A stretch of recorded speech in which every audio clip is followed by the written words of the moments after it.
Buenos días, mi nombre es Isabel Risan y os doy la bienvenida a la bibliotecaria de Miskatonic.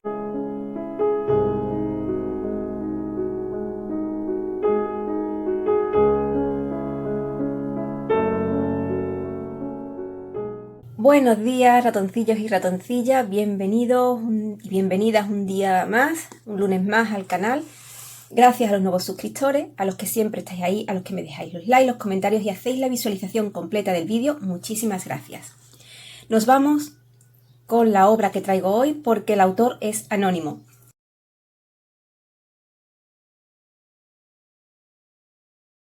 Pues hoy traigo al Lazarillo de Tormes, que bueno, trata de la historia de un niño que nace en una familia muy humilde. Se llama Lazarillo de Tormes porque este niño nace cerca del río Tormes y bueno, pues su madre, ante la imposibilidad de mantenerlo, cuando ya es un niño grande, pues se lo da a un ciego. Y aquí empiezan las aventuras de Lazarillo, de Lázaro, que va pasando de amo en amo, tratando de ganarse la vida, aprendiendo la picaresca española, aprendiendo trucos para no morirse de hambre. Y bueno, pues esta es la historia, esta es la vida de Lázaro de Tormes.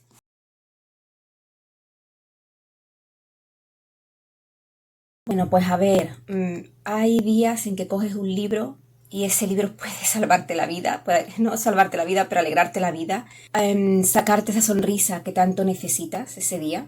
Y el Lazarillo de Tormes, pues es esa clase de libro. Te saca una sonrisa, te hace reír en algunos tramos, sobre todo si estás de humor, si no, mínimo una sonrisa te va a sacar. Y es que tiene unas ocurrencias que son maravillosas, son muy creativas y también te va a hacer sonreír o reír por las circunstancias que se cuentan. Pero también es un libro que te va a estremecer el corazón porque te lo va a lastimar y te va a hacer plantearte el sentido de la justicia de aquella época, también de esta, por las condiciones en las que vivían las personas que entraban a servir a un señor. Y no son tan diferentes a día de hoy, porque bueno, tenemos algunos empresarios que son muy parecidos a los señores que tuvo Lázaro de Tormes, que se aprovechan de los trabajadores. Y bueno, hay otros empresarios que se aprovechan de los trabajadores que además están en situación ilegal.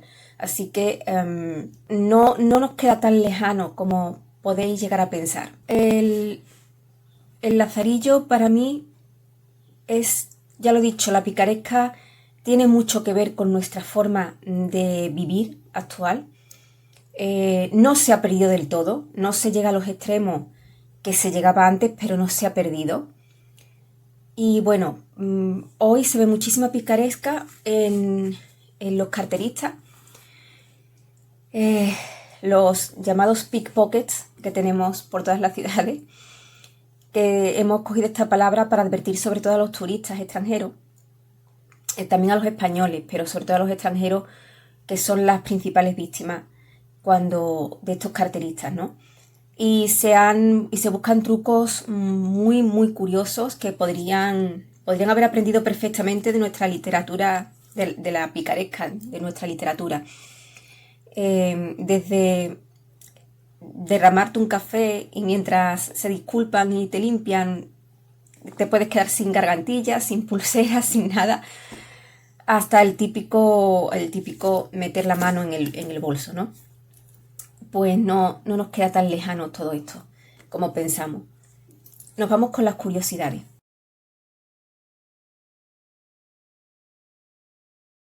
El Lazarillo tiene muchísimas curiosidades, primeramente por la forma, por el contexto de la obra, por lo que cuenta. Se hizo muy popular entre la clase humilde. ¿Por qué? Pues porque se veían reflejadas ahí sus penas, su trabajo, las ansias que tenían en la vida, todas las penurias por las que pasaban. Entonces se hizo muy popular entre la clase más humilde. De hecho, se hizo muy popular incluso más allá de nuestra frontera. le ganó en popularidad a la Celestina, hasta que se publicaron Guzmán de Alfarache y El Quijote. Lo leyeron pues todos los estratos sociales, clérigos, gente iletrada, que supongo que se los harían leer, nobles, los viajantes también lo llevaban dentro de sus mochilas, los soldados también lo llevaban consigo. En la época fue lo que hoy en día conocemos como literatura costumbrista, porque se veía la forma de vivir de las distintas clases sociales, no solamente de Lázaro, sino también de los clérigos, de los hidalgos, de los pordioseros, y de hecho tuvo tanta aceptación que para el extranjero era obligatorio leerlo para aprender la lengua española. Se aprendía con el Lazarillo a hablar español. ¿Qué ocurrió? Que al ser anónimo empezaron a atribuírsele autores sin saber en realidad qué autores eran. ¿A quién se le atribuyó? A un Jerónimo, Juan de Ortega, a Diego Hurtado de Mendoza e incluso a Lope de Rueda. Los dos primeros estaban muy relacionados con Carlos V. De hecho, Hurtado de Mendoza era embajador de Carlos V. Así que podría haber sido una crítica a cómo vivía la población bajo el reinado de este emperador y posteriormente bajo el reinado de Felipe II. Yo voy a dejar volar la imaginación y os imagináis que en realidad no fuera ninguno de estos hombres quien lo escribió, sino que fuera el propio Carlos V, porque es que está todo a su alrededor.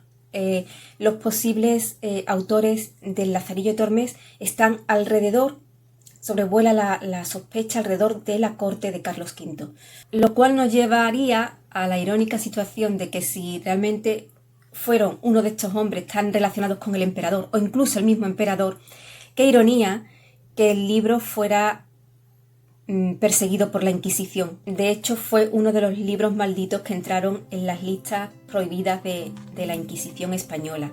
Ha habido otros lazarillos. En el siglo XVII apareció el Lazarillo del Manzanares, de Juan Cortés de Tolosa, que es una lectura, no es tan ágil, es muy pesada, es más pesada en comparación, y que se parece más al Buscón de Quevedo que al Lazarillo de Tormes. Y después, a finales del siglo XVII, apareció en Londres otro Lazarillo. Esta obra se titulaba The Life and Death of John Lazarillo. Ya a mediados del siglo XVIII aparece en Barcelona otra obra, El Lazarillo de Badalona.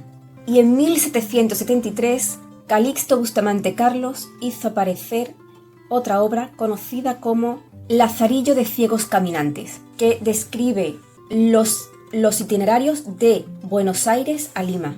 A finales del siglo XIX aparece El Lazarillo del Duero, de Joaquín del Barco, donde se enaltece la historia de Zamora. Aparece también El Lazarillo Español, de Ciro Bayo, ya a principios del siglo XX. Y por último tenemos la historia de Camilo José Cela, Nuevas andanzas y desventuras del Lazarillo de Tormes. El Lazarillo de Tormes se ha llevado varias veces a televisión. Voy a dejar trailers, si los encuentro, en la descripción del vídeo. Y también se ha llevado al teatro. Bueno, ratoncillos, pues esta es mi recomendación de hoy, El Lazarillo de Tormes, uno de nuestros clásicos españoles, súper divertido, muy doloroso también, porque se están describiendo los usos y costumbres de la época y las dificultades a las que se enfrentaba la gente humilde. Y bueno, pues yo creo que es una historia que merece la pena leerla, porque fue, como estáis viendo, muy importante en su época y en siglos posteriores. Nos vemos aquí el lunes que viene. Sed muy felices y leed todo lo que podáis.